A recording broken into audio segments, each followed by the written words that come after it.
nagagawa natin maging masaya, nagagawa natin maging produktibo ang ating pagtuturo. Dahil unang-una ho, ang salitang pagmamahal.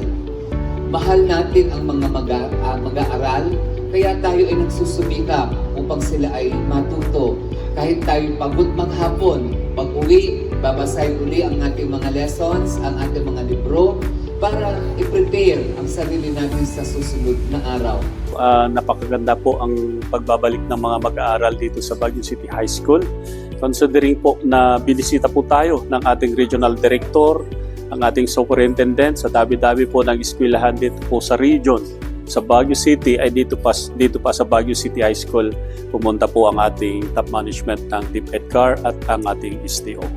At dumating din po ang ating Director Tagal, yung chief po ng PNP dito sa city. Ma-ensure lamang po at gusto din po nila malaman kung ano po yung concerns ng ating eskwelahan para doon po sila papasok kung ano po yung tulong na kailangan nilang ibigay sa ating eskwelahan. Since first day of school yan, inaasahan natin there's a build of traffic. But we have already deployed, we have already anticipated this situation to rise. That's why we deployed almost 150 ang kapulisan po natin, Baguio City Police Office.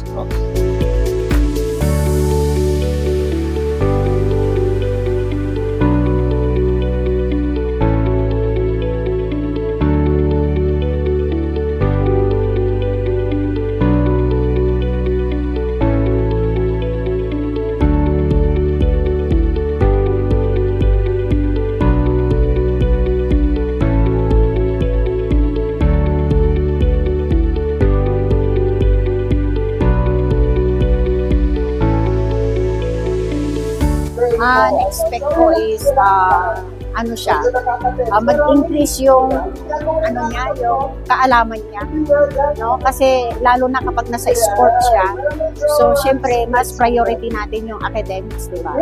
So yun yung second is the sport. So mas gusto ko rin sana na yung academic niya talaga ang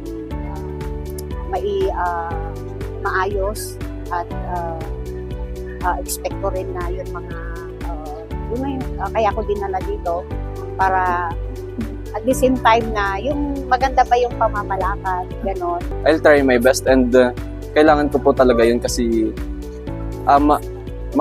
makikita po yun ng colleges yung sa record. In-expect po namin na new experience po sa amin ng grade 10. Siyempre, graduating na rin po kami. Sana masulit din po namin yung school year na to and makaband po sa mga kaklase namin. In-expect ko po sa school year na to is marami po kaming matututunan at mag-enjoy po sa last school year po ng pagiging junior high.